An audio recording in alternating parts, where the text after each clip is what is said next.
Welcome to Unpacking the Athlete podcast, hosted by yours truly, Rob Martin.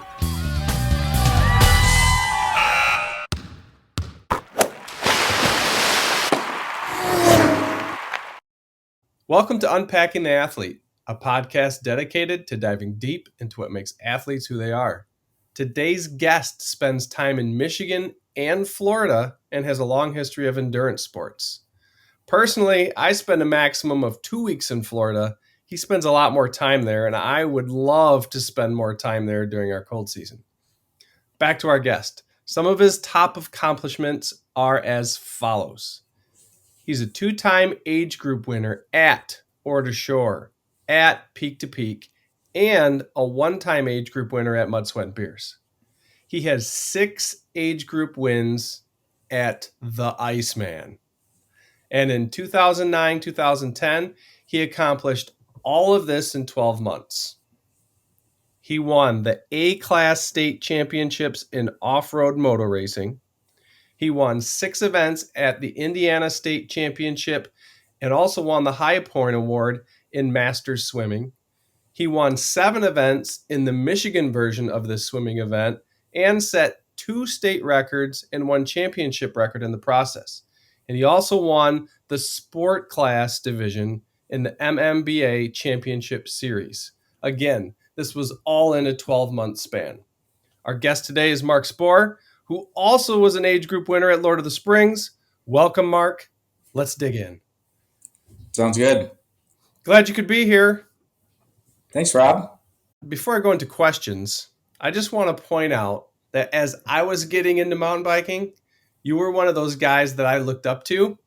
And I don't know if you remember, but I would reach out often asking questions about the sport. Sure. And you were gracious enough to answer whatever I asked. So I thank you for answering those questions and not just ignoring me. Hey, you bet.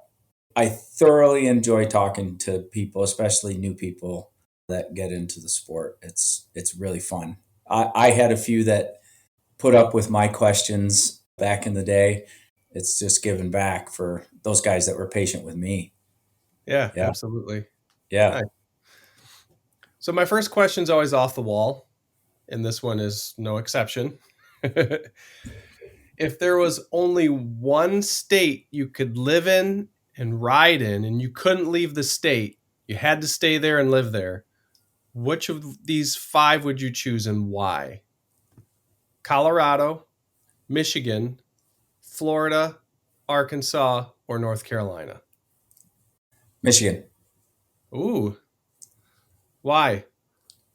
I think that we are absolutely blessed and spoiled with a great cycling community here, and our mountain bike trail systems are second to none. Really, I do. I think that we've got so many different types of riding. Upper Mac is super techy and rooty and twisty turny. The Dragon's a amazing flow trail. It's not really that far for me to get to DTE. Yankees old school, fall line. We've got so much, and you don't have to be a fitness freak as far as being out west. You're looking at 45, 50-minute climbs, super steep, old school techie stuff. Here, you don't have to do that. Like even in the UP, you've got gorgeous scenery, awesome trails, and you're not trying to breathe through your eyeballs because you're at 10,000 feet and there's no oxygen there. So I look at all of that and go, man, we are so lucky to have what we've got. I've had the chance to bring some riders up to stay with us from Florida, and their faces fall off when they ride our trails. They're so happy, and they're like, holy crap, you guys have got it made here to be able to have the different types. You go to Fort Custer and you've got this, and then you go to Yankee and you've got that, and then you go to the Dragon and you've got that, and then add in the UP, and you got to be kidding me. So yeah, Michigan, that's where I'd want to be. Good answer. And I like how you explained why. you took out Colorado, and I agree with that. When you go out there, even, I mean, if you are in shape, it gets tough when you get up to that 10,000 feet and go above it when you're on the bike and you've got a 45-minute climb. I don't care who you are. It's hard to breathe if you're not from Colorado. For sure. Yeah. I And mean, I think it's gorgeous. I absolutely think the riding there is spectacular. I'm always happy that I did it and went, and it's amazing. But I don't sleep well at altitude. If I'm at like 75, 7,700 feet, that's about the cutoff. We tried to stay, I think it was Winter Park, and I couldn't sleep for a week. I kept waking up, yeah. trying to breathe, and because I wasn't getting enough oxygen, and I turned into a blubbering idiot after 2 or 3 days of sleep deprivation. It's gorgeous. I've ridden Grand Junction and just all kinds of areas in Colorado. Did Monarch Crest and Crested Butte, and it's gorgeous. Yep. But man, you can't smack me in the face and wipe the smile off of it at the Dragon or DTE when I go there. I have a blast on flow trails, and then all the other stuff that we have. Yeah. It's just, I was slow pedaling around Yankee yesterday, just listening to the birds and smelling the flowers, and I'm Oh, like, yeah. this is so awesome. Yeah. My wife and I did that at Mosquito Creek yesterday. Slow Yeah, pedaled and just there were turtles all over the place. The yeah, birds. We saw rabbits. It's just deer. It's yep, all yep, over the yep, place. But yep. to your point of Colorado too, when I go, I would say I could probably sleep up to about 9, 10,000 feet comfortably. But once we stayed at this pass at about 12,000 feet, and I know exactly what you're talking about when you said wake up like someone was suffocating you, Yes. right? Yeah. Yeah, I couldn't sleep that night when we slept up there because I think we were around 12,000 feet, and it just I woke up, I swear, like 10 times doing that exact same thing that you did, the gasp. I just, yeah, it's hard to sleep there. So, to your point with the mountains too, even North Carolina, you go there, and there's a lot of long climbs there too, where you have to be in shape to be able to climb that. And now the breathing isn't like it is in Colorado, but you still have long climbs. So, yeah, I like the Michigan answer. That was good. If you weren't a biker or a cyclist, in I don't know, I think you have to do something. What would you do for exercise other than the bike if you weren't a biker? swim for sure. I swam most of my life, and it's low impact. I actually, my resting heart rate was lower when I was swimming all the time than it is now, and it's less impact, low impact on your joints. Shoulders can go, but for the most part, you're pretty weightless, so you're not impacting major joints like knees and ankles and stuff like that. And you're getting a great workout for your ticker. In the community, although it's not anywhere near what we have in cycling, the community is very good.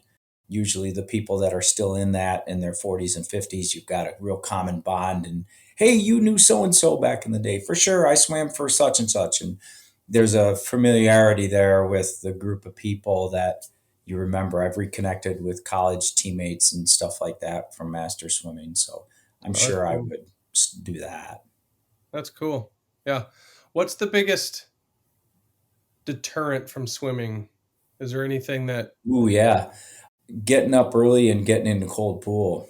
That's really hard mentally. Even if you talk to triathletes, you'd sit and barter with God to procrastinate getting in the water. You're standing there, everybody's shaking their arms and monkeying with their goggles because they don't want to get wet that first time. Because competition pools are kept pretty cold. They're not like dipping into a 88 degree recreational pool. It's jumping into a competition pool should run around 77, 77, 78.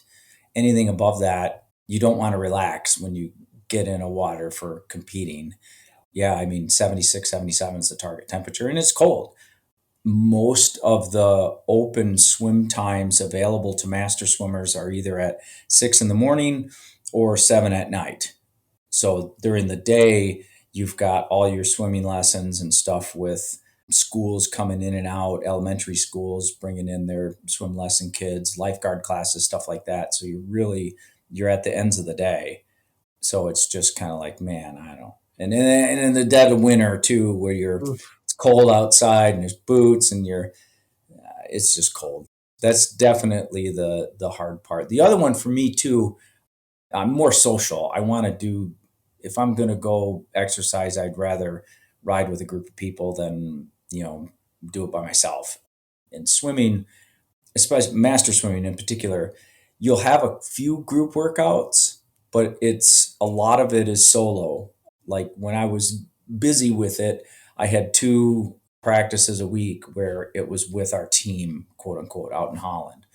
Other than that, I had to swim by myself, or I'd hop in with the high school boys team and swim with them. So it's a little bit too solo for me now because I just enjoy riding with others. So I'd say those two things.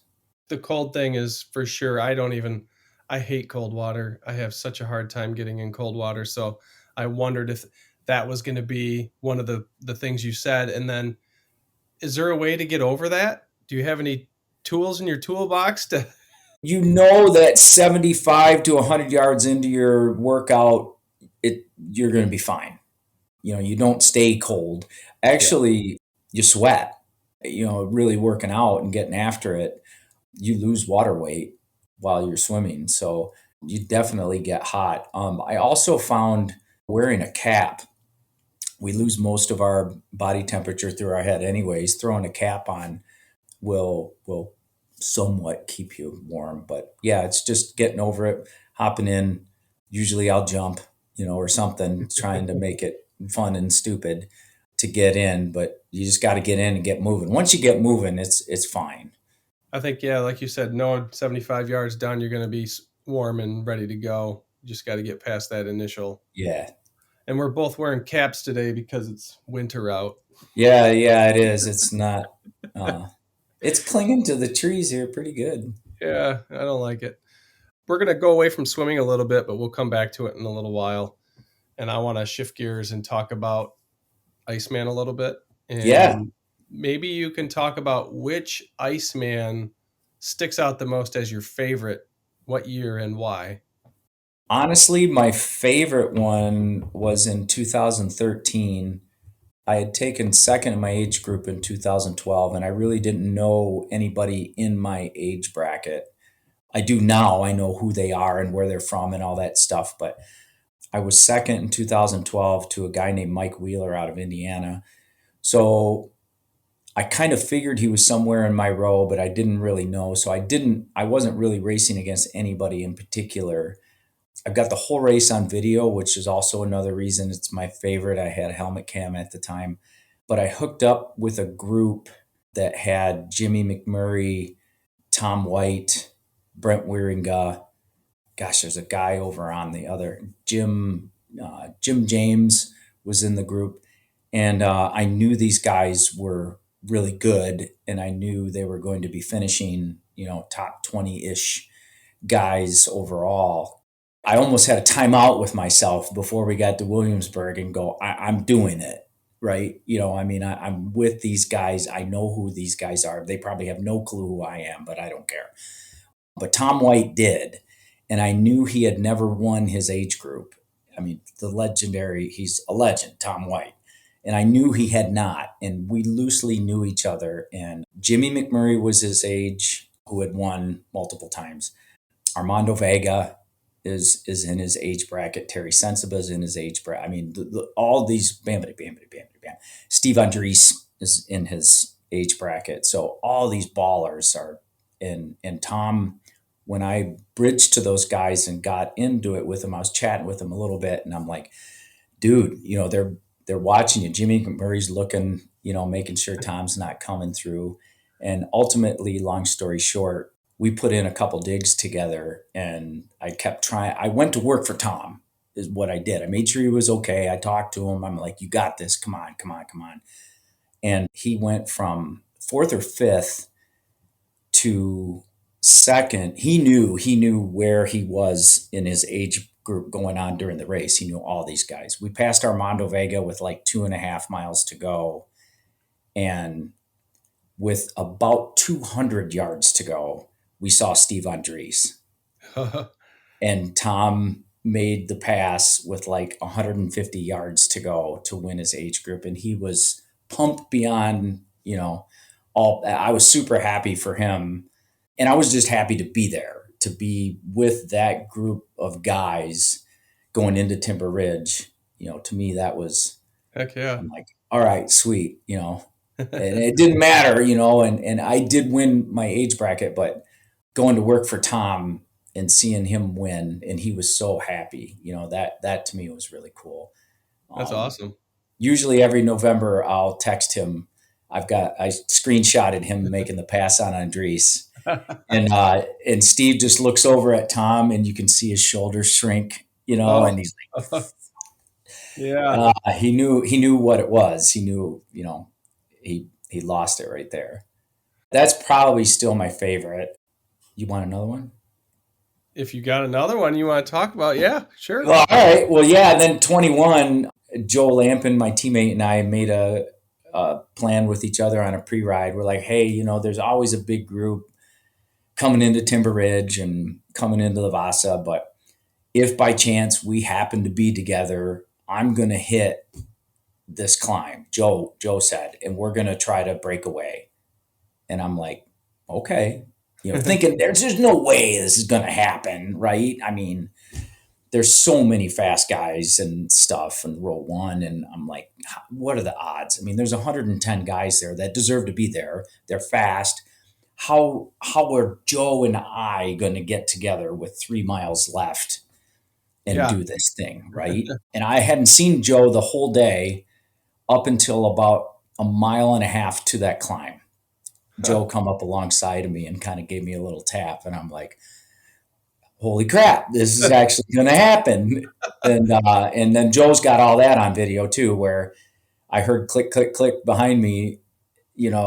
Once we hit the base of that hill, I knew who it was. It was going to happen. And he and I just went. There was a group of 30 of us, and Joe just destroyed that hill. I think it's called the CC climb. It's a real long tiered one. Somebody's always got a boom box Oh yeah. there, and there's a bench towards Yeah. the top. Just before you cross that paved road as you're into Timber Ridge, there's that paved private road that you Yep. cross. A long climb just before that. Yep. And then We steep got at the 15 end. seconds on them, and bridged. I think we were sitting fifth and sixth at that time, and we passed two more guys, and I nipped Joe on the icebreaker and came into Timber Ridge third out of wave one. So that was fun for Yeah. sure. Uh, that's awesome. I Yeah, can't believe anytime that you can came do something with together. a teammate like that, that's really cool. And I know you know a lot about that. You guys are beasts, and you ride with those guys a lot in races. I think that's awesome. That's always fun when you've got the familiar people, that this guy, that guy, and you can chat during races if you're not breathing through your eyeballs type stuff. Right. Yeah. That's crazy. I can't believe that came together with the pre-race chat with that many people at the front of the group, and then all of a sudden there it was. Yeah, it was crazy. We had a huge group too. There's several photos online where it's like I was crossing Williamsburg Road, and it was just a train of guys all the way back and up and over the other hill. And Huh. I was working with Paul Olson and one other Haggerty guy, and we had no idea how many guys there were behind us That's that were crazy. just using us. And we Yeah. finally Oh turned yeah. around. I'm like, Paul, we're old men. What are we pulling for all these kids for? Right. And we forced some guys up to the front. I had no idea there was that many guys back there. Iceman is a race where you can definitely use more road tactics, right? And sit Oh, back for sure. Yeah. as opposed to like I don't know, a good example like a twistier, more mountain bikey course would Sweat definitely shaker. Yeah. yeah, Sweat sweat shaker. shaker or rush shaker. Yeah, there you go. Fort Custer. Something Yeah. like that. Yeah, you're not gonna get the draft like you can definitely at Iceman. Not necessarily. No. No. No. But Iceman's definitely one where wheel sucking and hiding helps. Yes. So, sticking with Iceman, which one was the most challenging and why? That's a good one. I DNF'd, and I probably should not have started in 17. I had bronchitis that eventually worked its way to walking pneumonia. I thought I could fake it for an hour and a half and do it, and I couldn't. Yeah. I pulled the plug at Williamsburg. Jay Click's wife yelled my name when I was coming up the hill because I was looking around for somebody to bail me out, and she just happened to yell my name because she said, "You look really bad," and I'm like, "Yeah, Oh, I need out." I pulled the plug at Williamsburg, and I shouldn't have started. yeah. That was dumb. The snow and muddy years were tough, but doing like wave one certainly helped to a degree, I Yeah. think. I mean, some of the water holes were so much deeper that, the water would get worked Yeah. out, but then you turned into the mud. So I'm sure we, overall had an advantage being up front. So they weren't particularly fun and dang cold. Hackney grabbed me one of those years and threw me fully dressed into his shower in his cabin at Timber Ridge Oh, with my nice. shoes and everything, helmet still on. He turned it on hot and threw me in there. He's like, "You're gonna die." Yeah. So yeah, it's those cold ones are always a struggle. But man, I didn't want to DNF. Yeah. That's I tough. did not want to stop. That But just yeah. Yeah, I get that. But then, yeah, you look back and in hindsight, like you said, probably shouldn't have started that one. no, no. If you're going to be tough, it helps to be dumb. I need to print that on a T-shirt. Right, right. Probably sell a lot of them. I bet. Why do you love Order Shore so much? And Oh gosh, talk a little bit about the course too. the it definitely does not cater to anything specific that I excel at. There's very little single track, almost none. There's something about being in the UP and Marquette in particular that I won't miss that one. I just won't. It's I raced motorcycles off road for a long time, and I did that race the first time almost on a bet. Where a guy that rides with us on Wednesdays or did ride with us a lot, he's like, "Oh, there's this race in the UP. You got to come try it, man. It's awesome. If you can do 2 laps around Yankee Springs, you'll be fine." And I'm like, "Okay, man, that sounds great." So Hackney and I went up and did it together. Fun fact: Don and I have tied at Ordershore 3 times. Oh, Uh, really? 3 times we've tied. But the first time we tied, we rode it pretty much together, and we were almost 4 hours to do the race. It was like 3:45, 3:47, something like that. Tons of walking, tons of cramping. It just, I thought about it afterwards. I'm like, man, that was a great adventure, and I want to try to chip away at that time and do better each season or whatever. And I stopped racing motorcycles after that. Okay. That was my last full year. The next year was my last full year on motorcycles. And I mountain bike just to train for off-road motorcycle racing. And so once once I figured out that the people that I was meeting and interacting with in the mountain biking community were more my tribe, I Yeah. guess, I just kind of started transitioning away from the motorcycle and getting into that. And I was getting hurt. It's not if, it's when on off road dirt biking. So I've got metal holding my left arm together and all that stuff. And, it's just, RoboCop. yeah. I saw the writing on the wall. Plus, I was just having more fun on the bicycle. Or to Shore just kind of lit that whole fire in me for whatever reason. Like I said, even though it doesn't have techie single track and all that, Marquette certainly does. Yeah. And spending time up there after the race for 4 or 5 days, Erica and I will stay there and make sure we extend our Airbnb 3 4 days and just fart around again like I did at Yankee, slow pedaling, looking at all the sights, and it's beautiful up there. So Yeah. And I do enjoy the roadie tactic stuff, the drafting and all that, which Ortishore has in spades. It's just that first 20 miles absolutely kills me. It's so hard. So I try really hard to get to Ishpeming with a good group and then, mail it in from there. So because I think I've only done it once, and I think it was 2017 maybe. I From what I remember, I think it's a lot of just double track, right? Is that Mhm. correct? Okay. It's a lot of double track, kind of some gravel road, a lot of pavement, but even the top tier pro guys, you don't see many droppy bar bikes. Okay. It's a mountain bike course because of how chunky it is. There's a lot of rock, a lot of chunky rocks, and then slate rock and stuff like that. I don't see where a drop bar bike would be any type of an advantage on that course. Yeah. Yeah. Sure, it would be, doing the 510 paved climb, yeah, of course, but it's such a small part of Yeah. how big that race course is that I don't think you get through some of that stuff very well. Maybe on the shorter distance, the 28, yeah, probably that skips Misery Hill and all that stuff, so you could pull it off there, but I no. Yeah. Even a rigid bike at Shore is like, that guy's going to be hurting for 2 days with his wrists and shoulders from hanging on. It's like riding a jackhammer for 2.5 hours. Right. Have you just brought up a funny, well, not a funny, but a story in my head. Have you ever been to Mohican State Park in Mm-mm. Ohio? Nope. So Heard lots about it. it's pretty rocky and rooty, so it's really bumpy, and it's another place where you don't want a rigid.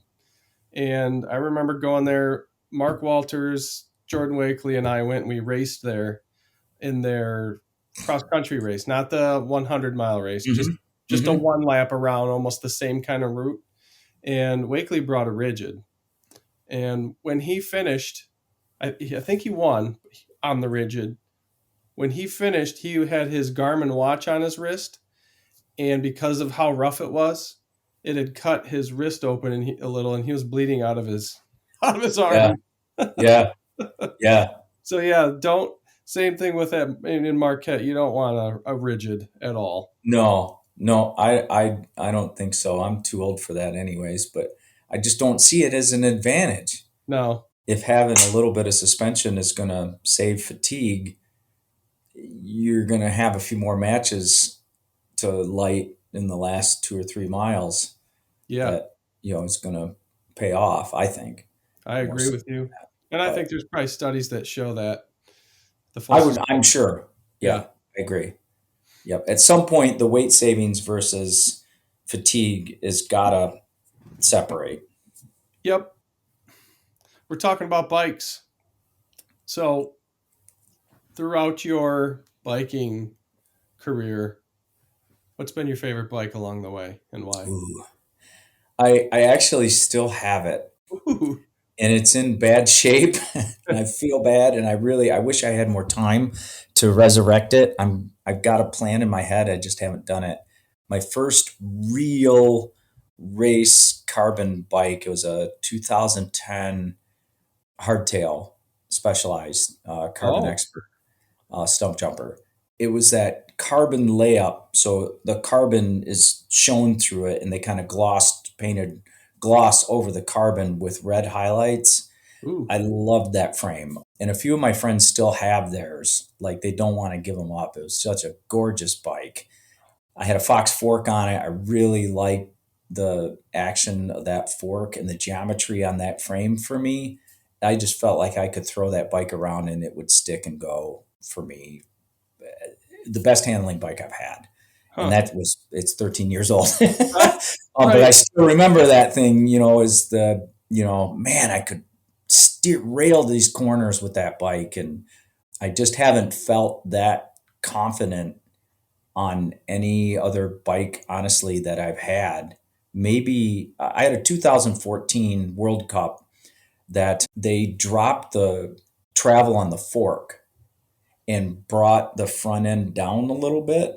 Yeah. And for me, that allowed that bike to turn better. My new bike, I'm still not confident in. Um, Interesting. I played with it all winter trying to get a good setup on it. I don't like the slack, the way the industry is going to slack front ends. Yeah, I think Um, it's tailored to the pros. exactly. I don't ride stuff like that. Yeah. I want a race bike that will turn on a dime. I don't have to take a 2.5 foot drop. Right. So, so that I want something that's a little less rake, swept in a little bit, rides a little bit lower, maybe in the front end, and I can steer it around stuff. And yeah, I really love that 2010 Expert stump jumper, and I still have it. It's just it's in pretty rough shape. It needs some TLC. I've got an aluminum seat post that's seized inside a carbon frame, and Oh, okay.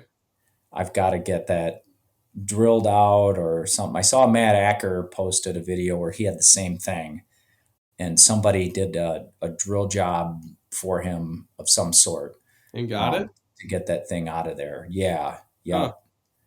Maybe I'll hit Interesting. up Jacoby and give him a case of Miller Lite and tell him to do it for me. But Yeah. somebody, has got Yeah. to be able to do it. I tried all kinds of tricks, and it's seized in there pretty bad. I think maybe you just need to sell your new bike and use the money and find that 2014 that was the best, right? Yeah, yeah, yeah. They did have some problems with that frame. Mine cracked, lifetime warranty, blah, blah, blah. But I remember quite a few of them had issues in and around the bottom bracket area. Oh, are And you serious? yeah, I think my um, buddy Rob just had. We were up in Marquette this past summer, and that's where his cracked. And I think his was a 2014. really? Yeah, Yeah, yep. That's where mine went. And I was bummed because I really liked the way that yeah, bike handled. And it just, the newer fork just pushed the front end up just enough to where I don't want to think to turn. I want the bike to do, you know what yeah, I mean? yeah. And it just, especially my new one, I really have to, to Yeah. get it to get around corners. It just doesn't do Hmm. it. If I could drop my fork 5 millimeters, if they had a spacer kit or something, they used to do that. The RockShox used to come with the ability to drop it by 5 or 10 millimeters, and you put a spacer in it. I would love that. I should Yeah. get on the phone with Mike Sinyard and tell him his engineers need to buck up Buttercup and make bikes for Michigan, for God's sakes. Stop this Right. World Cup crap. Right. Yeah. We don't. Yeah. Exactly. I Hey, agree. Mike! At this point in your life, what would you rather do? Race your bike, chase a good KOM, or go on an adventure ride with the buds? And Adventure why? ride with the buds every time. Why? Every time. I just love group rides with people. I love group rides where I know where I'm at, but I don't know where I'm at. You're hitting some stuff you never knew was there, and you're like, man, this is great. Or you're going down gravel roads, or I'll leave for a long ride and make, how the drill sergeants go left, left, left, right, left. Yeah. I've done that for a ride and turned left at each street, and Oh, then right, oh, left, left, left, right, left, and really? did that for like an hour and a half, 2 hours, and then rode home. Yeah, where's it going to take you? I don't know. Right. Um, That's a so that was kind of I've done that a few times, and doing that on group rides is fun, and just if you're chitty chatting. So racing's great. Trying to chase KOMs at my age anymore, I'm like, I'll yeah, try if I can, but I'm going to be 55 in a few weeks. There's some young kids that are coming up, yeah, that I every now and then I'll get a uh-oh notification on Strava, and I'll go, who's this guy? yeah. And, Right. that, oh, he's 29. Okay, got it. Yep. Even in Florida, we've got some really remote, neat areas, and my favorite rides there, we might wick it up for a mile or two just to get the piss and vinegar out of us, but Yeah. there's always regroups, and if finding something new or seeing, oh, holy cow, there's a bobcat. Hey, there's a bear, Yeah. shit, there's a python. I mean, it's and finding grapefruit trees and having snacks and stuff like that. I mean, that to me, and beers and cooking afterwards. Every time you ask me that question, I will say a group ride, a fun Group group rides ride. are great. Yep. And it does not need to be with hammers that are going to No, just drill it. I love riding with people, however, and just enjoying it. And maybe at some point somebody's like, hey, how do I take this or whatever, and try to give them a hand. Not that I'm some great expert or anything, but if I can clear an obstacle and somebody else can't, trying to yeah, coach them over that is really, really, really fun.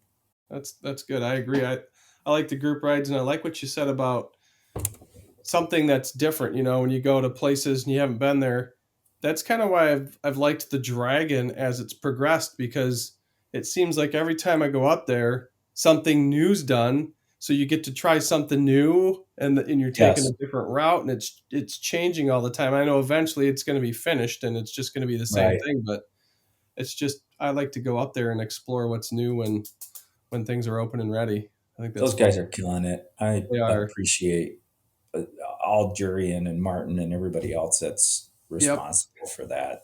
It's So just good. a destination spot that's awesome.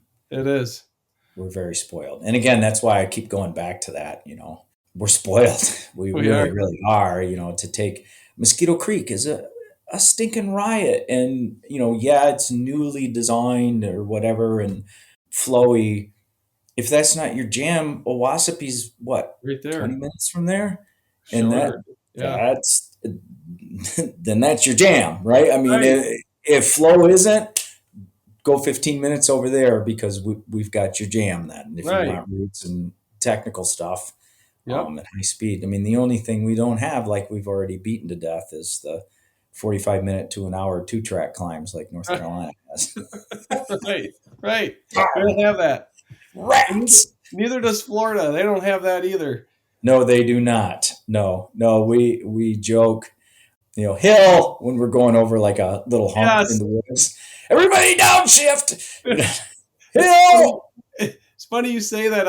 I've met with a few people that I found online when I go to Florida and meet up with them at a trail, and they'll say, "Big climb coming up." My brain's just like, "Big climb? What do you mean big climb? It's like 15 feet." Yeah, yeah. Slight incline coming up. Downshift. Right. Yeah. I know And I what you think mean. when they say big climb, they mean steep climb, because some of the Right. stuff is pretty Yes. steep, It but is. it's Most just, of those are old phosphorus mines and dumps that they've repurposed that get that way. Or, in the case of Santos, that was an area that was designed or destined to be a canal yeah, it was going to be a canal. that goes all the way across the state. And that didn't work out and changed hands a bunch of times. But you can see some of the stuff that they were doing at the time where it's all dug out Yeah. and it gets you the fun stuff there. So, yeah. Yeah. So you've been to Santos, you've been to Alafaya, Yeah. and have you been to Carter Road? Yes. Bomboyette is right there next to Yep. Alafaya, and that's probably my favorite in Florida. You like Ridgeline? Um, yeah. There you go. There you Yes, go. sir. Yep. I have a hoot nanny in Ridgeline. To me, that is worth the price of admission.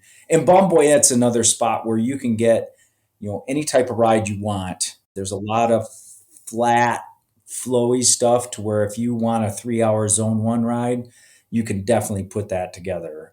There's rolling field stuff with single track in the middle, and they're just rollers. But man, if you want to just send it and Hmm. have a giggle fest, Ridgeline, Ridgeline. Yeah. yeah, to me that's the best. I don't know. I think it's a 7-8 minute segment, but Yeah, I think you're it's right. awesome for Florida because you really get flying through there. Ridgeline repeats. Yes. Yep. You can session it, and that's what's cool too. Is they've got that little spot to regroup with picnic tables and a bike rack and all that stuff to be able to sit there and yuck it up and hang out. and you can do repeats as to your heart's content. So yeah, I do like Balm. Caloosahatchee is right by our house, so that's where we ride mostly. Caloosahatchee Regional Park, CRP for short. They're working really hard on that. They've got a really good team in place that are doing all kinds of trail work in there, which blows my mind. The trails are actually down by us in Fort Myers. They're closed in the summer. Oh, yeah. They're underwater. Oh, Um, really?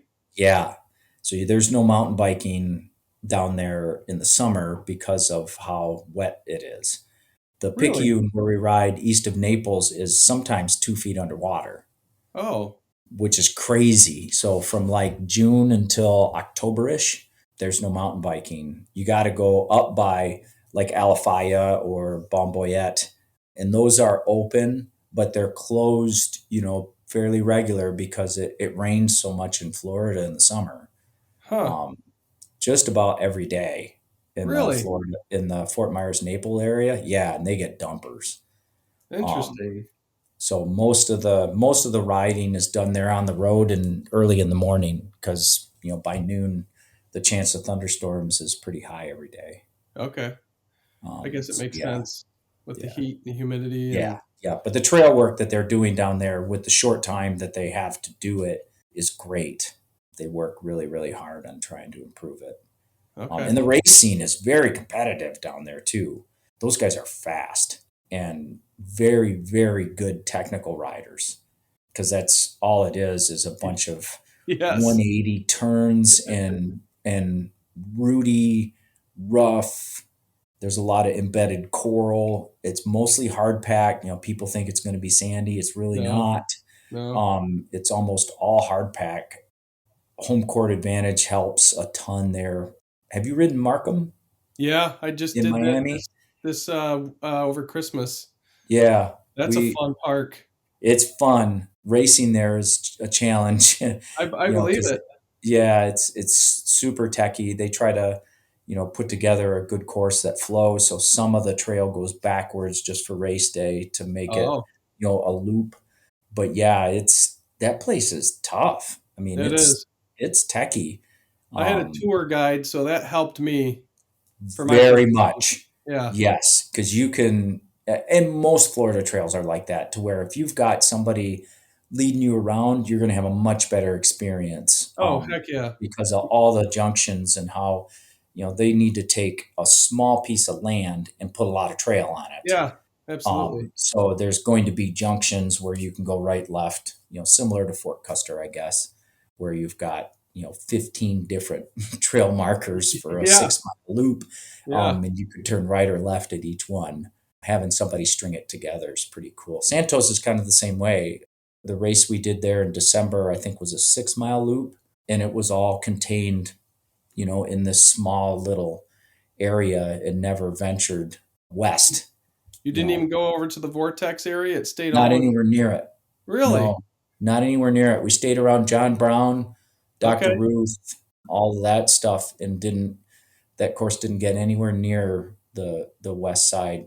I think they avoid crossing paved Roads. roads. Yeah, Yeah, that makes sense. yeah. Sorry, I got you off track. No, that's good. I like going off track. Tangents are good. Let's rewind a little bit and maybe give us a brief history about where you grew up, what school you went Hmm, to, and then from there. sure. I am adopted. Don Hackney and I both are, so that's kind of funny. I grew up in the Kentwood area, went to East Kentwood, swam for East Kentwood during their heyday, swam in college at University of Indianapolis, swam a couple years at GRJC at the time too, and then went to Indy after that. And then I got fat. Uh, I wasn't swimming anymore. And back then, people out of college, what'd you do? I mean, I couldn't afford a gym membership. Yeah. I wasn't making enough money. So what do you go do? It was 1991. Mountain biking was barely even a thing. Yeah. Yankee had like a 5 mile trail that was all old two tracks, and that had only been 2 years. Yankee's mountain bike loop, I think, was started in '87 or '88. So, I Okay. mean, I'm totally removed from that. I don't know what to do, but I kept eating like I was training Yeah. and swimming. My brain kept going, eat, eat, eat, eat, eat. So I put on 60 Oh, quick. And, it's just my genetics, my body shut down, my metabolism shut down. I was sitting in a chair and not doing anything.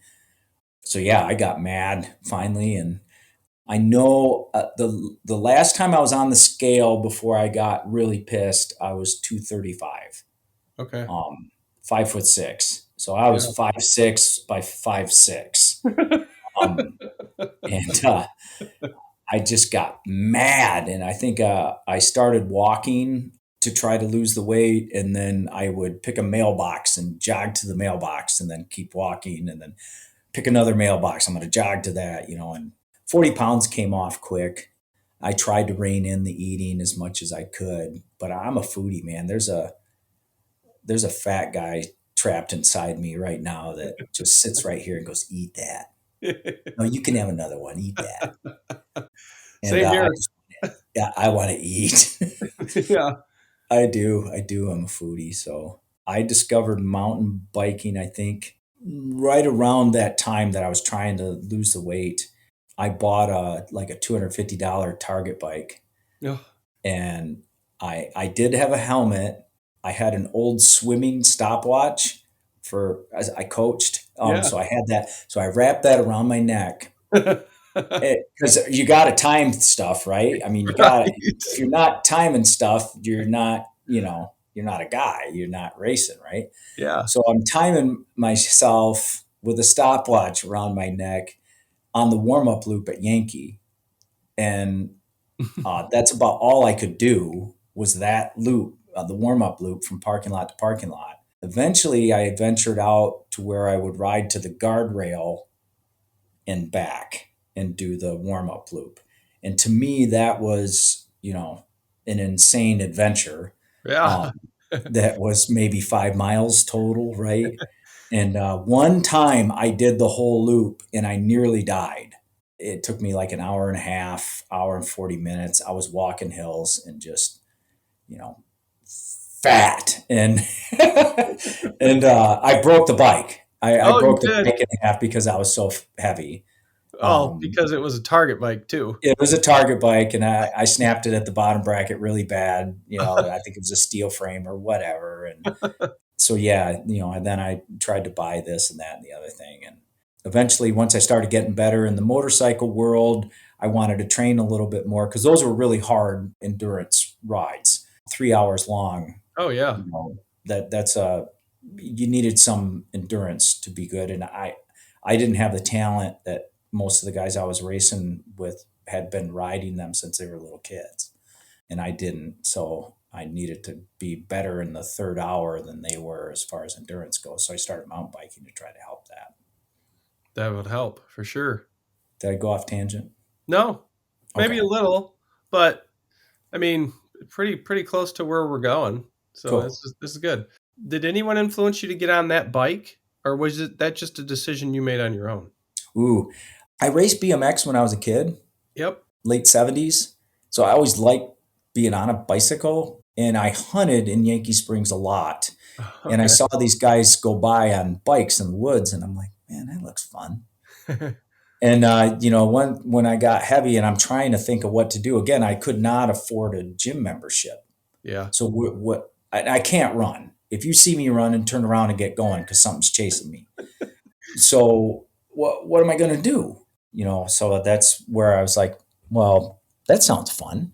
I think Okay. I'll go ahead and try to figure out how to get a bike, and then I'm in the woods. I love being in the woods, and so that's kind of it. But at that time, there wasn't anybody specific that was in my world that I knew even that mountain Okay. biked. I didn't know anything about it. Obviously, I had a stopwatch wrapped around my neck. Yeah. Yeah. That's cool though that you kind of just were like, "Hey, there's some dudes on bikes out in the woods. Maybe I should," and then it just led to you trying it on a Target bike, and the rest is history. Yeah, I mean, honestly, at that time, and again, you're like 93, 94. This whole sport was still kind of at its infancy It at that was. time. So Yeah. there really wasn't a lot of participation. I know that like the time trial was a thing, and obviously Iceman was a thing back then, Yeah. but not drawing anywhere near the numbers. It just wasn't anywhere near that popular. Yeah. So I didn't know anybody, you know what I mean, that Yep. that did it. A lot of the friends that I made along the way, I met mostly by happenstance. Bump into somebody in the woods, exchange numbers, and then they're your riding buddy. Yeah. Yeah. Exactly. That's kind of what happened with me and my guys. Just bumped into them in the Right. woods. Whoa. Oh, and then, hey, you want to ride again? Yeah, let's ride again. And then, yeah, Yep. exactly. Yeah, exactly. 12 years later, you're breaking bread and having fun and still Right. buddies. Yeah. When and what was your first ever race? And can you walk us through that experience? Ooh, I don't remember my first Yankee Springs race. I very vividly remember the one of the first races I did. So I'll tell you, and I know it was my first or second race. It was at TK Lawless.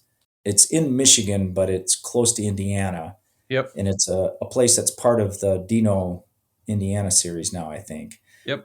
And I remember that I was in a t-shirt. I had a t-shirt, short shorts, and tennis shoes that I double knotted so they wouldn't get in the chain ring. I had like Yeah. a 3x8. I think it was a giant Rainier, so 24 speed, three chain rings up front and toe cages Oh, and yeah. and getting after it. It was humbling, you know, just to get, and I know it was beginner class, probably beginner 30 plus of some sort at that Yeah. time. And yeah, super fun. I was always amazed by the amount of participation at the races I was going to. At the time, it was Tailwind that was running the series. And at some of them, they were partnered with MMBA series, but for the most part, I was chasing the Tailwind stuff because they did Fort Custer, which I liked a lot. And at the time, he was also doing the Yankee Springs time trial, was part of Tailwind's Okay. Roberts series. So I kind of stuck with those, and he did a really good job. It was super attractive to me.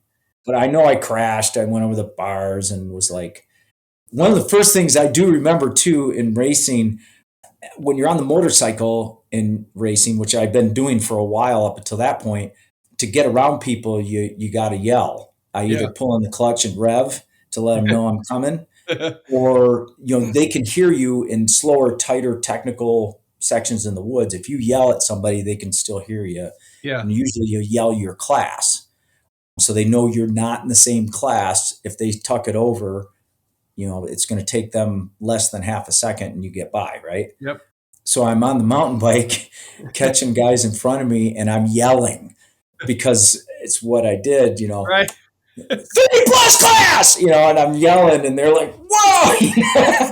So I had to figure out you don't have to yell. It's a lot more quiet. There's no revving two-stroke motors going on, and you don't have to scream your class at somebody to get around people. So I That's do remember hilarious. that specifically. I need to find some video of that. Oh yeah, yeah, yeah, yeah. You get somebody yelling at you, and it's funny. I've got a few friends that will testify to that. Ah, wait a minute, you scare the crap out of somebody. Yeah. Why do you love the sport and what keeps you going? I just love riding my bike.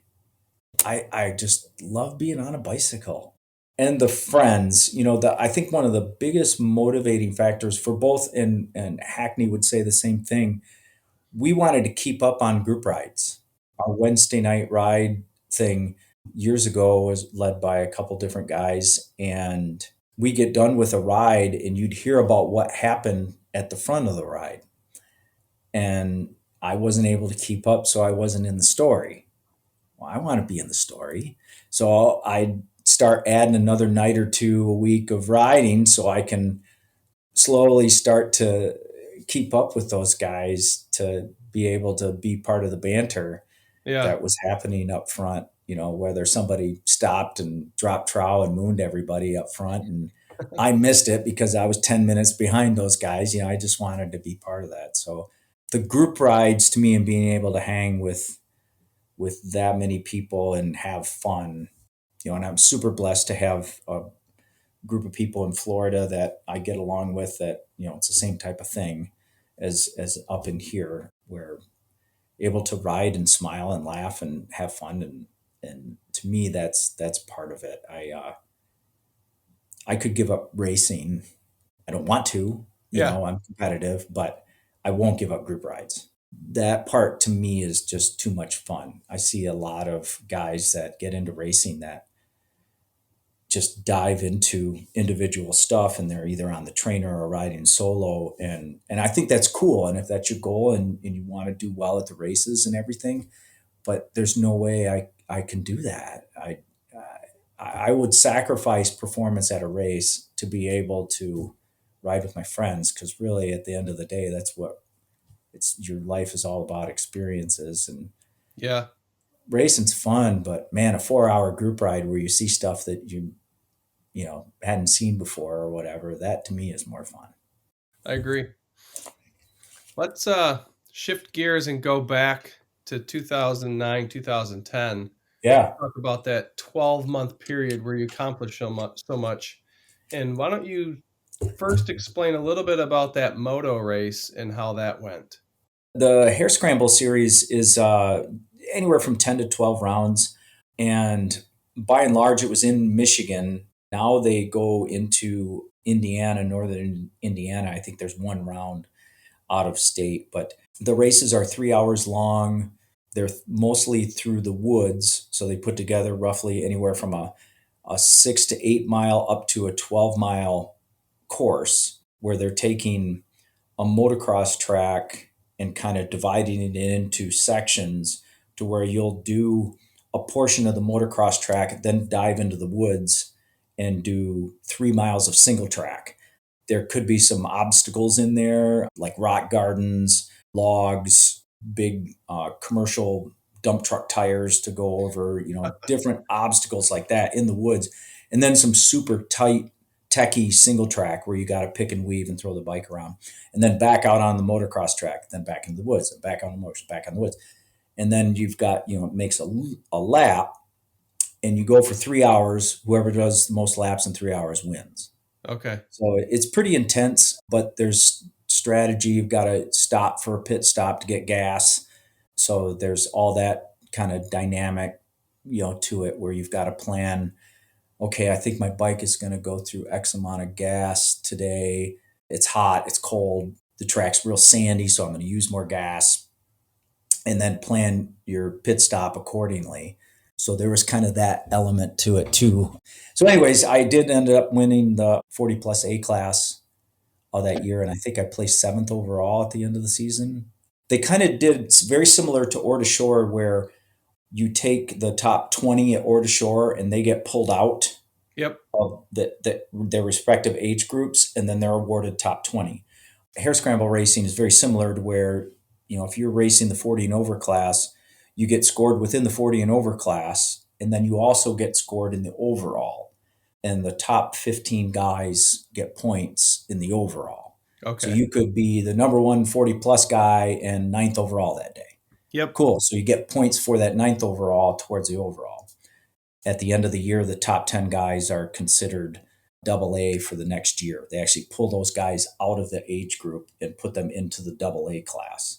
Okay. So it's almost like a force advanced, you know what I mean? Which I think Yeah. mountain biking could sometimes use, Yeah. Yeah. to get guys Yeah. to move up. So Sandbaggers. right. So, anyways, yeah. So I was at the end of the season. I ended up winning my class, and I was seventh overall that year. Nice. I think that was as high as I had finished, and it's super fun. I miss it. I miss it. Getting on 50 horsepower machine and hitting a 10, 12 foot jump at fourth gear pin and launching 90 feet is, there's adrenaline there that, ooh, every now and then I want to scratch that itch, but Right. Erica keeps my reins pulled in. No, you're not buying one of those. Okay. Yeah, probably get hurt. Probably a good idea. So you don't like to jump your mountain bike though, do you? Oh, I do. Do you? Okay. Yeah. All Yeah. right. Oh, yeah. I love the jump parks out west. I absolutely love them. That to me is the most fun part of going out there. It's so pretty and all that, but Lift if there's a good access. downhill park for me, Yeah.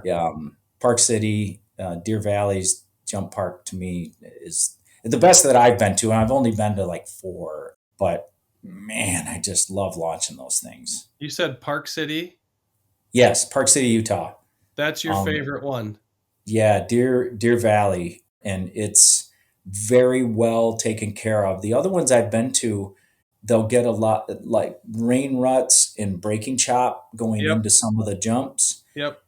Deer Valley in Utah does a really good job of trying to maintain that stuff out. So Okay. they work on keeping the jump lines smooth and doable. So Good. you're not like losing the fillings on your teeth heading up to Right. a jump where it's tap, tap, tap, tap, tap. Yeah. People saw the jump and hit their brakes. And so then you get all this braking chop going up to it. And Yep. they really went leaps and bounds to smooth that out. Crested Butte's got an awesome park there.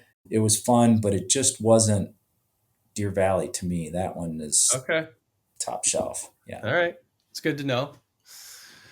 How about the swimming events? Are all of those things in one day or is that over a few days? It's over a couple days. Typically, they do, I think it's 2.5 days. So they'll offer a session of the mile and the 400 IM the first night. And then it's a 2 day meet after that. It's time final, so you're not doing prelims and finals. It's just one race. And so each day you may race 3 or 4 times. And then in and amongst that, I did some relays with our team over and above the individual events, which is fun. They kind of combine ages. So you could have like a 250-year-old relay, which means you've got to have your ages have got to be Oh, under 2.5, 50 years old. You know what I mean? yeah. So it's pretty cool. And there's some very, very accomplished fast swimmers, even in our state of Michigan. The Vanderkay brothers, Peter Vanderkay held a world record, swam with Michael Phelps. So those guys are still, Christian lives in Grand Rapids and he's still swimming competitively in masters. So it's kind of a sport you can do, you know, all your life. Master swimming, the youngest you can be and still swim masters is 19, which is weird to talk to people that do triathlons. They're like, well, how can you do master swimming? You're not 40 years old. That's Right. masters, right? Right. No, that's in triathletes. So Huh. yeah, anybody that's 19 years or over can sign up for a master swim meet, and they're considered, part of that. It's just an Okay. adult swimming championship. Yeah, Okay. but we went down to Indiana. A few of us did for a tune-up meet, and it ended up, doing good down there and having fun. And then we had our championship up here in Michigan and over at Eastern Michigan's pool. I love that pool. Yeah, that was really cool, really fun. And what was your favorite event that you did? What's your favorite swimming? Ooh, 200 backstroke. That was my thing. And most people, funny story. So when I first started master swimming, I swam unattached. I wasn't affiliated with a team. When you're in a meet, you get points for finishing, whatever. And then at the end of the meet, they total up how many points you scored, and there's a high point award. So my first state championships, I went, swam my events, but my points didn't go to anybody's team. And Uh, then I ended up winning a high point award, which is cool. So I was approached by the Holland team's coach, who had never met me, never seen me, and he's like, "So hey, I saw last year's state meet, you did really good and scored some points. Would you like to sign up, on our masters team?" And I'm like, "Sure, yeah, I was glad to do that. I'm not affiliated with the team. I'll drive out to Holland a couple days a week to, do a practice with you guys. Sure." yeah. He's like, "Well, I'll be at the next meet out in Battle Creek. Let's meet there." I'm like, "Okay, cool." Haven't met this guy. And most swimmers are pretty big, you know, Yes. um, Tall. yeah, and this guy was no exception. His name's Fred Nealis. He's 6'6", and so I walk up to him. "Hey, Fred, I'm Mark. Mark Spore? Yeah, man, I thought you'd be taller." That's funny. Yeah, I haven't heard that one before. Yeah, no, Yeah, you don't yeah. hear that anywhere. No, I don't hear that anywhere. Dan Koreanic, cough, cough, cough. Oh, that's funny. So, Yep. what is the High Point Award? How do you get that? So just if you win an event, I think it's 9 points for a win, and then it's tiered down to maybe sixth place, 9, 7, 5, 4, 3, 2, 1. So whoever scores the most points basically swims. If you swam 5 events and you won them all, you get 45 points, right? If you didn't win them all, maybe you got 40. So there's a high point award. So in order to really be in the running for that, you've got to swim the maximum amount of events, Okay, yeah. right? So seven's the maximum amount. If you swim that many, you're tired, especially if you're doing relays, right? Yeah, There's kind of that balance there where if you're chasing for a high point, you got to pick your better events and stuff like that. So yeah, that's what that is just you did X amount of points for your, so you don't have to win every event to win a high point, right? If it's right. a super competitive age bracket, and it is per age bracket, it's not the overall. Yeah, They don't score overall or anything like that. It's within your age bracket, which are 5-year increments. okay. Yeah. Still cool. That means you're the boss of your age bracket. Well, yeah, for that day, anyways. Yeah. Yep. Shifting gears again, are you bummed that there's no longer an MMBA championship series? Yeah, man, I am. I am. I feel bad. I was involved with it when I had more time. Once I started my own company, I really had to back away from working on trail maintenance and definitely helping Brent out. I stepped up and tried to help Brent as much as I could. I was a points keeper for a couple seasons, and I had enough time to be able to do that and offer Yeah, that to him. And God, Brent's a legend. I mean, he's a legend for us nationally. The guy is arguably the oldest, longest standing promoter of mountain biking events in the nation, maybe the world, really. I mean, he's been yeah, doing it since 1986, 1987. right. Mountain biking was barely a thing, right? Yep. And he brought mountain biking to the Pontiac Silverdome during Supercross races back in the mid 80s. Come on. It's awesome. And he's still doing it. He's still got his Hansen race. I'm really bummed, I think, for our state. And I don't really know what the magic recipe is to get that back. It does take the right leadership and the right person. I mentioned Tailwind earlier on when they were the thing for the state. It was all because of Robert. He did a good job. His races, you knew what to expect.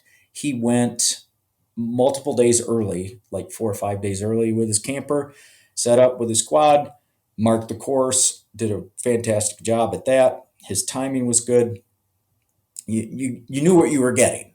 And same thing with Brent, although he didn't promote every single race, and that was the unique thing about Tailwind is that it was always Robert. Whatever facility you went to, he was there. It was his race. Yep. So whether it was Addison, Pontiac, Yankee, Fort Custer, Robert was there. And I think that really made that series attractive to people in a consistent thing. Yep. He was also USAC. So the folks that were inclined to be roadies got their points Yeah. and, for national series. And I totally get the idea too, as a promoter, that you've got to send USAC. I don't know what the fee is now, $3, $5 per head, and plus the insurance and all that stuff. So I get it. There's money there, but that gave that series kind of that continuity and following that when he stepped away, the team that followed tried to, reinvent the wheel, I think, too quickly. And that series went away in less than 24 months Oh, once Robert stepped out, which was sad to see. So then the MBA series kind of took on everything. It just kind of fizzled. I think that the combination of the gravel racing, we saw the increase in that, and that, at the same time, then you see the decrease in the MMBA participation. And then these one-off races like Lord of the Springs, Mud, Sweat, and Beers, Peak to Peak, Arcadia, they're all stepping in and taking a weekend, right? good prize money, good environment, and a lot more people come. So a lot more people are going to want to, be there at those races. And I think that also took away some of the participation in those series. So I'm bummed to see it go because I think a points chase is kind of fun. Yeah, me too. Um, but I get it. I get where it's going with the larger 1 day races. I mean, again, going back to the we're spoiled here thing, you could just about race 52 weekends out of the year here in Michigan. Yeah, yeah, you can. And some weekends you got multiple choice, Yep, Saturday or Sunday. What do you want to go do? or both. Yeah, right. And so, that doesn't exist in a lot of other states. It's because of our community, but it's a mixed blessing. It's a double-edged sword. I mean, it's going to saturate things and take away from a series somewhere along the lines. And in this case, it did that with our MMBA series. I agree with the gravel scene, and part of me, I just don't get it because I just don't find gravel racing much fun, really, compared to mountain biking. I mean, if you put the two side by side, I'm completely in the woods on a fun, twisty trail, or I'm on a straight, boring road on a bike that sucks if I hit any bumps. I mean, I don't know. And it's nothing to take away from people who like gravel. My brain doesn't understand. Yes, I'm in the same boat. The single track races to me are more important. So my riding partner and my wife, Erica, she hates gravel. It's if I want to start an argument, I'll start, hey, honey, let's go ride gravel. Would much rather be in the woods. And we both wired that way. So I would 10 times out of 10 pick single track for riding. But I can, and racing, but I can appreciate, like, I have a riot at Lord of the Springs. I have a riot at Arcadia because you have to be good at both. I mean, Yeah, you're not gonna take a roadie that can't get out of his own way and but is a beast, right? yeah, He's got a 5 watts per kilo threshold and throw him into Lord of the Springs, and he's not going to walk away with anything. As soon as he hits the woods, he's going to be a train wreck and be in the way of everybody and get yeah, shelled and freak out. And, yeah, he'll peg his heart rate up for the 40-minute segment that is a single track and go from first to 40th. So, it's not like it's going to be easy where a full gravel race. Again, I always put an asterisk next to Or Shore because for me that race is different. There's just yep, something about it for me that makes that race my jam. I went to Barrie. It's super fun. I think it's always again going back to Michigan. We've got one of the largest gravel road races in the world, and we hung out there Saturday after the race and yucked it up. Saw all kinds of people and talked to them. And I think it's fantastic, especially for the city of Hastings and all the businesses around that area that benefit from that race. I think it's totally cool. Acker and 10K have done a fantastic job taking Rick Plate's creation and going that much further with it. But it's so close to Yankee. I don't want to light all my matches. I'm too old to race all the time. yeah, So, if I've got Yankee or a gravel road race, Yankee every time. yeah. So that's kind of how I feel about it. But I have a blast. The roadie tactics and stuff at like Lord of the Springs or Arcadia and stuff like that. To me, that's fun. I can enjoy it and appreciate it. And I appreciate what they do, and how they enjoy that gravel stuff. But it doesn't cater to what I like the most. I want to dodge the trees. Same here. Yeah, Well, I like threading a needle through something, where you're not touching the brakes and going fast and taking chances. And, that's fun. gravel, shoot, I'd probably be hidden behind somebody's butt, you know? Looking at a butt for 4 hours, Exactly. Yep. 3 hours. Yep. I tuck in behind Dan Koreanic and his ass is over my head. So I just, sit there and, Where'd Spore go? yeah, I smell Taco Bell and Slurpees An ice cream. for the whole race. Got a Snickers? Yeah. We're talking about racing. What events are for sure on your calendar this year, and explain maybe what they are. Yankee, Yankee for sure. I really don't know what's going to happen for me this year as far as trying to mix work with racing is pretty tough. My work is very physical, so it impacts my racing. I start slowing up with work in about mid to late September. So I can come into peak to peak and Iceman more rested with better sleep and less physical activity during the work week. But for the summer months, it's tough. So definitely looking forward to Yankee. Arcadia, I'll go do that one. Or to Shore, then will be my next big one. Lord of the Springs is so much fun. So I absolutely enjoy doing that, regardless of what kind of fitness I've got. Yeah. It's a home race and super fun. And then Peak to Peak and Iceman. Yeah. We'll finish the season. We might throw one in there, here or there. I was talking about maybe doing Rush Shaker for Poops and Grins this weekend. We'll see. It would be again just a social thing to go over and have fun, and that's it. And then we do some racing down in Florida. Our home race at Caloosahatchee is about 2 weeks after Iceman. Oh, really? Okay. So I'm kind of riding that Iceman taper when that one comes. So Perfect. that, yeah, it is. It works out pretty good. And then, we'll pick up some of theirs. They've got a series similar to what our Tailwind series was. It's a Okay. USAC. There's a Coconut Cup and a Florida State Championship. And Yep. some races are combined, some are just individual, and they keep track of points and stuff. And it's run by one guy, and he promotes all of them himself. So Nice. they drive from location to location and set up their camper, and really That's good cool. family. He and his wife Yeah. do that. Yeah. Nice.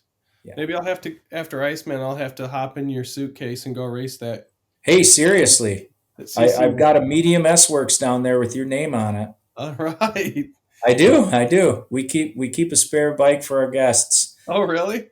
Yeah. Yep. So I've got a real nice full suspension Epic in a size medium. They can usually stretch for somebody if they need a large. I can throw on a longer stem, and I left the seat post long. Yeah. No, I'm a So medium. That's perfect. um, yeah. Yep. It's a good one. It's my fastest 2 laps at Yankee were on that bike. Okay. So it's So been blessed. it is I love that bike. I honestly I should have brought it up here instead of my new one. I like the geometry on it better, damn it. Damn it. Bike But flights. my candy apple red one's beautiful. I love the look of that bike. It's very, Yeah. very, very pretty. And we've got a small down there. We've got an extra small Swerks. It keeps us, to where we bring guests down and Yeah. have them stay for a week to get out of the clouds and misery up here. Um, yeah. Doing that right now. I know. Misery. Yeah. For younger athletes coming up that may look up to you, what advice would you give them? A lot of people will ask, well, how do I get faster? What do I do? And I remember two people that I look up to, both of them a lot, that I quizzed when I was trying to figure this sport out. One of them's Ryan Cross, that he's the main producer for that Lifetime gravel series. I saw him Saturday. I haven't seen him in a long time, but he's the guy. He's the guy. He raced the 100. He kicked ass. Super fast. Cat 1 roadie back in the day when he was young. Moved from Holland to Colorado. He lives in Denver now, and he's just a rock star. I love that guy. And back then, even at I don't know, 20 years older than him, but I was quizzing him. What do you do? Go ride your bike. Yeah. Well, huh? Go ride your bike.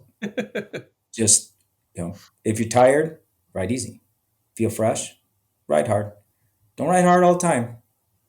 Ride hard, have fun, but ride your bike. Okay. Back way before Facebook or anything else, there was the MMBA forum, which was sometimes it was a shit show with the arguing and stuff. You think Facebook is bad. Man, it was because everybody was anonymous.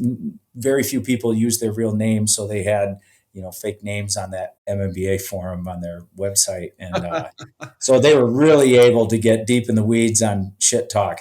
But the one guy that did go by his own name is Paul Brown. I'm somewhat like amazed isn't the right word, but sometimes I like take 3 steps back and go, man, I can remember when I looked up to this guy and was afraid to talk to him. And now we're buddies. We Yeah. text all the time. He's come stayed with me a few times and we ride together as often as we can. But man, back when I started, Paul Brown was a shit, so fast and a beast. And I would bother him with all kinds of questions, and he always answered back. He never ignored me and always answered me back. I remember one of the things I asked him, and he teases me about it till this day, is when do you start slowing down? And I think I was probably 42, 43 at the time.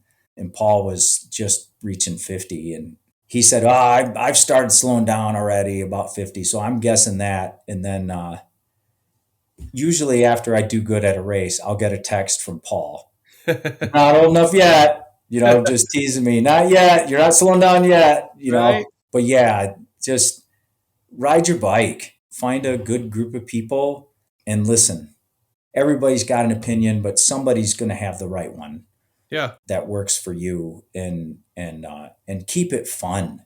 Some people, once they start getting a taste of speed or success, or man, they get their first KOM and they're like, wrapped up into wanting to get faster, and that's the only goal. And I'm just want to be a Strava hoe and take all those segments, and you know, just step back and have fun. Find a group, put a smile on your face, and have fun first, Yeah. because that's what we're here for. Unless you really are going to get a contract with somebody and get paid $50,000 a year to race your bike, which is cool, good Yep. for you.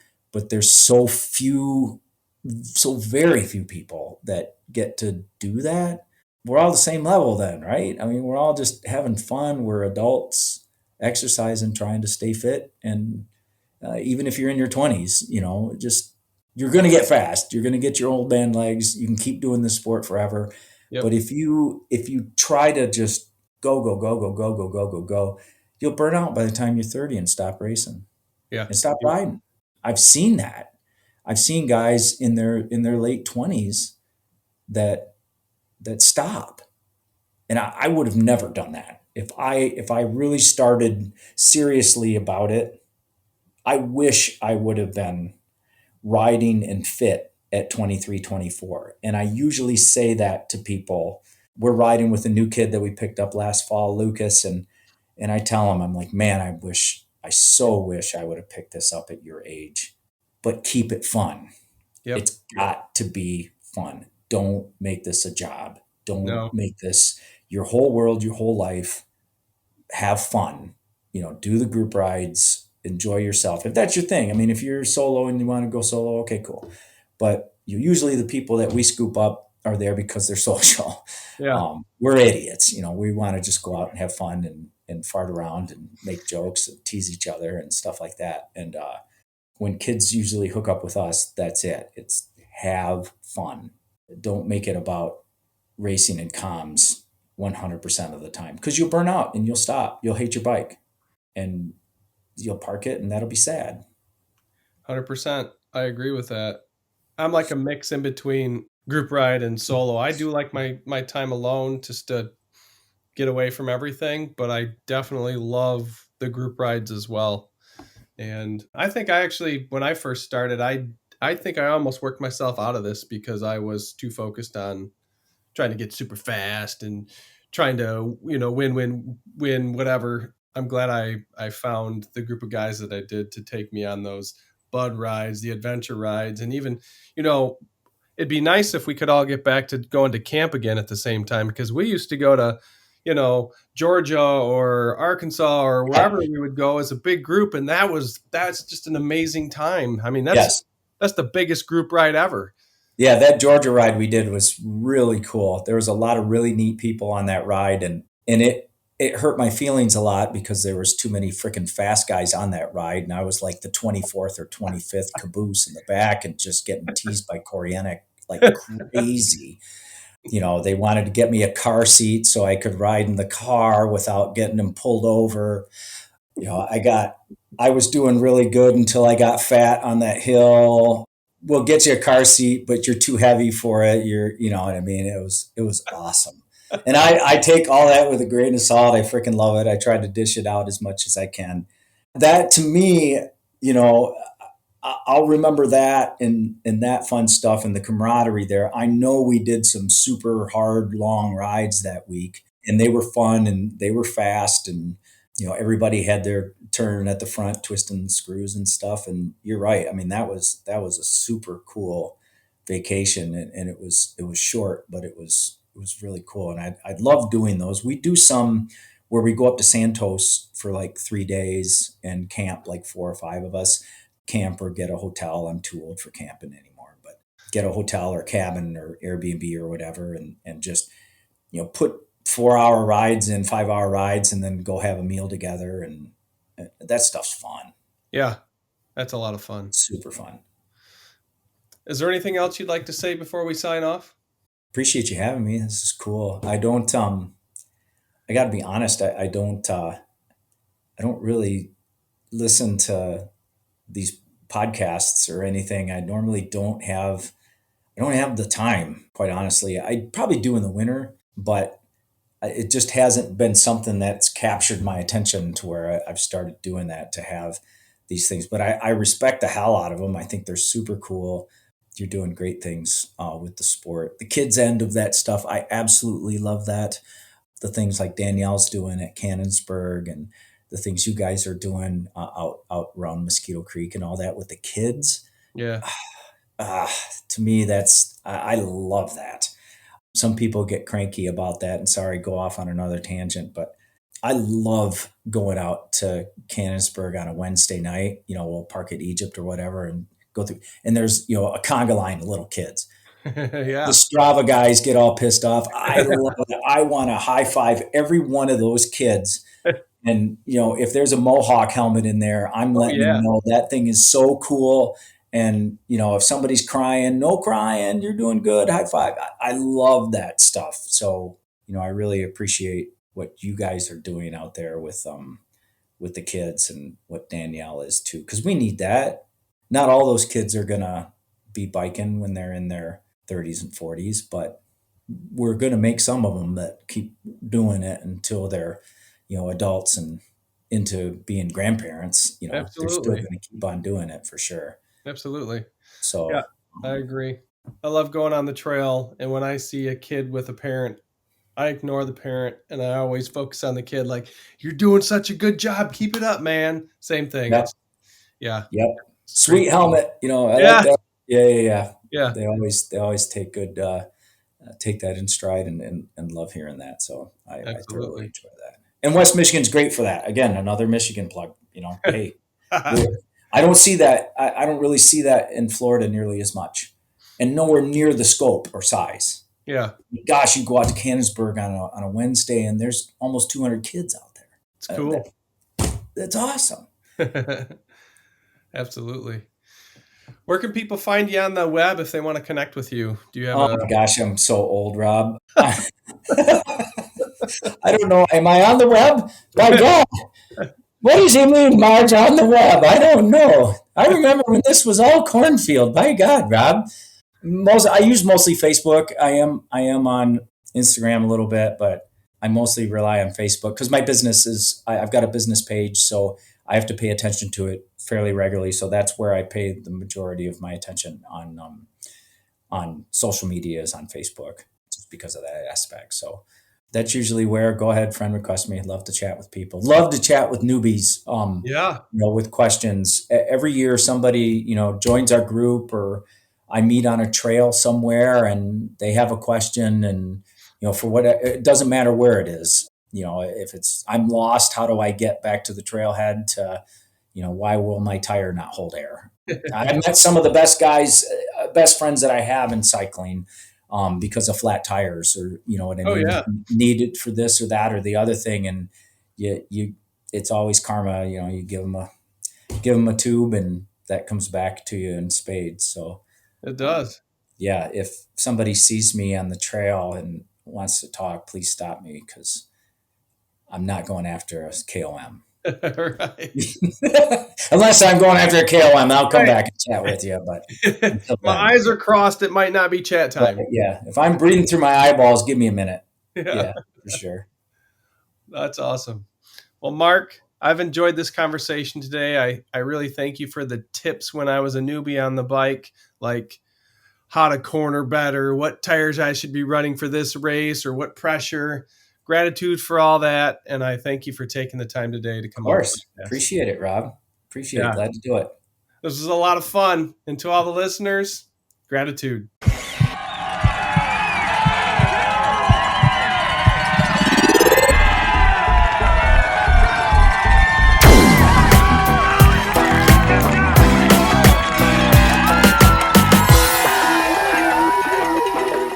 You have just listened to Unpacking the Athlete.